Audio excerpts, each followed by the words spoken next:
Marie Rabatel est experte en handicap et violences sexuelles. Elle a contribué à faire avancer les vies des personnes handicapées. En tant que femme autiste et survivante de la violence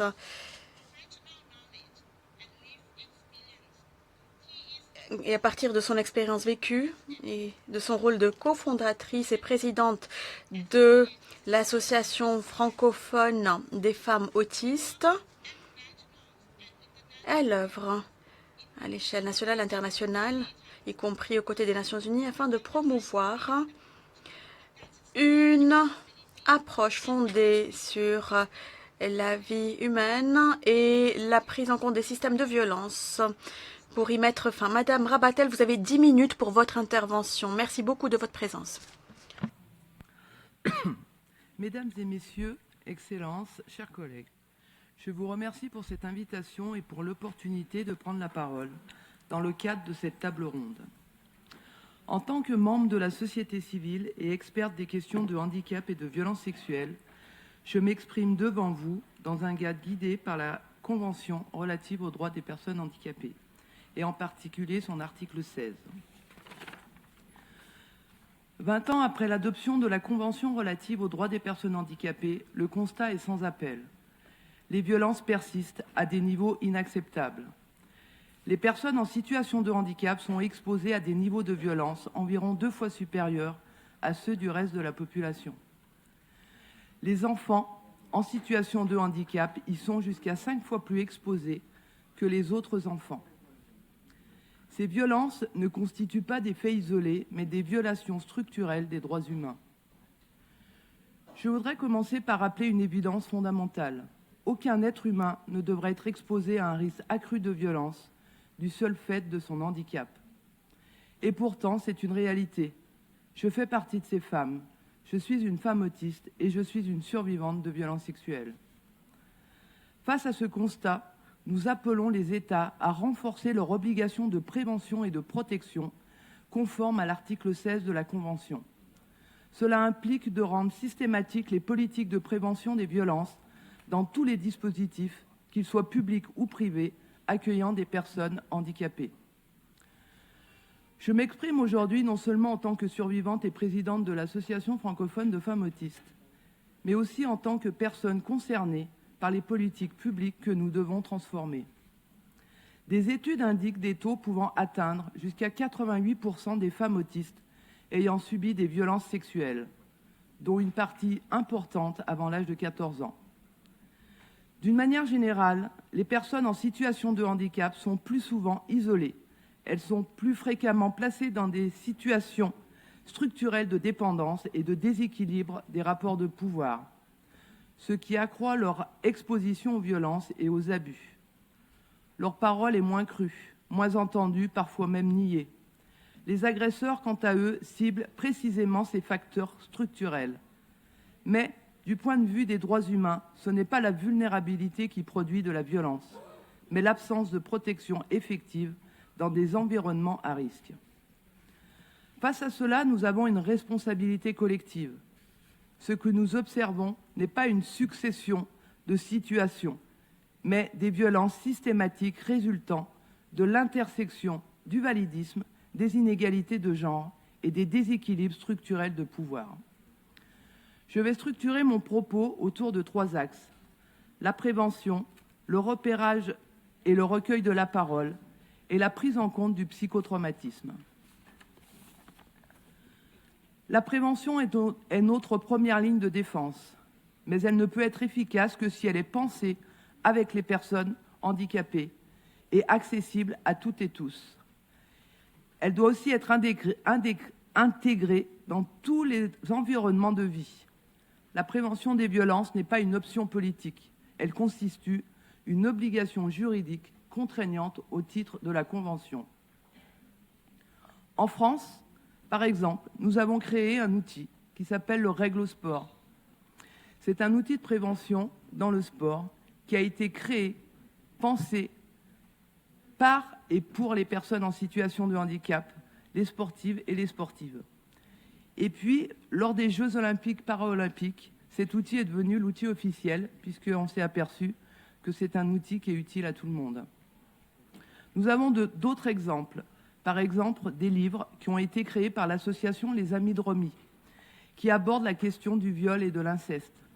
Ces outils de prévention sont accessibles, en facile à lire et à comprendre, en audio clair, en braille et en langue des signes.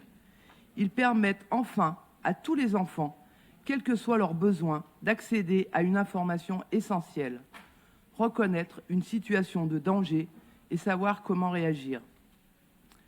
Il existe aussi en France des formations en ligne à destination des professionnels pour le secteur social, médical ou judiciaire, qui a été développée par l'Association francophone de femmes autistes et l'Association Mémoire traumatique et victimologie. Ces formations sont en open source et reconnues par les autorités publiques qui permettent de diffuser une culture de prévention. Il existe aussi le nouveau programme français d'éducation à la vie affective, relationnelle et à la sexualité, qui constitue également une avancée importante en matière d'éducation au consentement et à l'autodétermination. Les États doivent garantir une intégration systématique de la prévention des violences dans les politiques éducatives, sportives, sanitaires et sociales, en assurant leur accessibilité universelle avec des financements dédiés et des obligations de mise en œuvre dans tous les secteurs concernés. Parlons du repérage et du recueil de la parole. Prévenir ne suffit pas. Il faut aussi repérer, écouter et croire. Le repérage des personnes handicapées victimes de violences reste aujourd'hui largement insuffisant. Le silence institutionnel autour des violences subies par les personnes handicapées constitue en lui-même un facteur d'impunité. Concernant les enfants victimes, il est indispensable d'améliorer le recueil de la parole afin de garantir un accès effectif à la justice.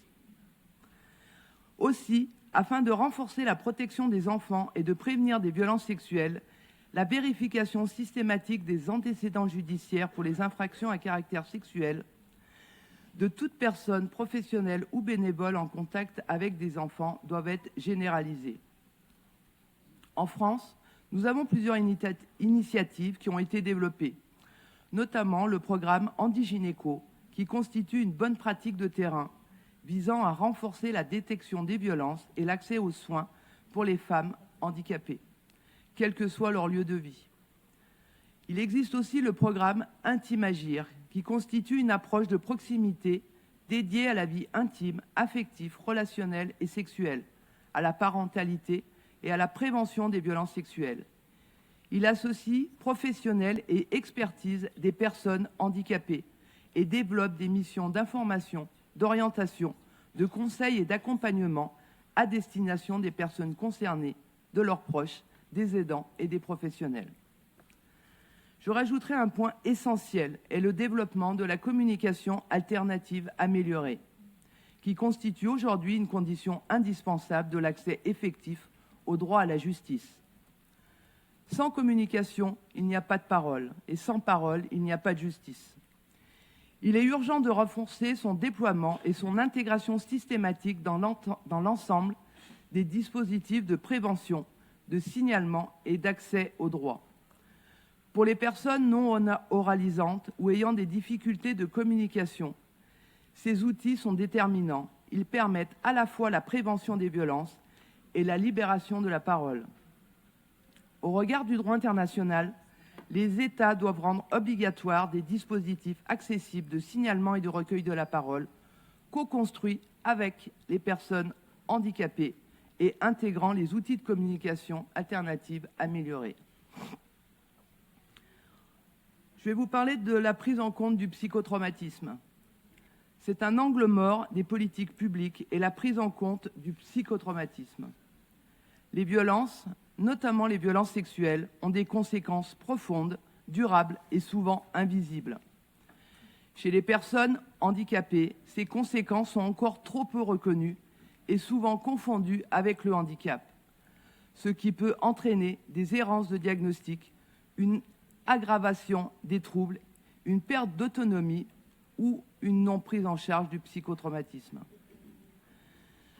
Son absence consiste une rupture des droits, la protection, la reconnaissance, la réparation et la réhabilitation. Je recommande aux États de garantir un accès effectif, financé et territorialement équilibré à des soins spécialisés en psychotraumatologie, accessibles et inclusifs. Pour conclure, ces réalités sont exacerbées aujourd'hui par le développement des outils numériques, des réseaux sociaux et de l'intelligence artificielle, mais aussi par les conflits armés et les crises humanitaires. Elles s'entrecroisent et exigent une réponse globale. Les violences subies par les personnes handicapées ne sont pas une fatalité. Elles résultent du choix politique et du système encore insuffisamment inclusif. Des solutions existent, mais leur efficacité dépend d'un changement de paradigme. Passer d'une logique de protection réactive à une logique de mise en œuvre effective des droits humains. Mettre fin à ces violences exige un changement d'échelle réel. Aussi, j'appelle les États à renforcer la mise en œuvre effective de la Convention, en particulier ses articles 16, 6, 7, 12 et 25, qui structurent la protection, l'autonomie et l'accès aux droits fondamentaux, à garantir des mécanismes de suivi et de contrôle indépendants, à assurer un financement pérenne des politiques de prévention et de protection, et également à intégrer systématiquement et de manière effective les personnes handicapées dans l'élaboration des politiques publiques qui les concernent. Mettre fin à ces violences n'est pas une option politique, mais une obligation de tous les États au titre du droit international des droits humains. Et cette obligation est immédiate. Alors, refusons que l'inacceptable devienne habituel. Je vous remercie.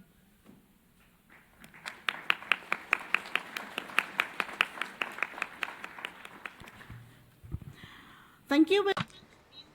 Je vous remercie, Madame Rabatel, pour votre excellent exposé.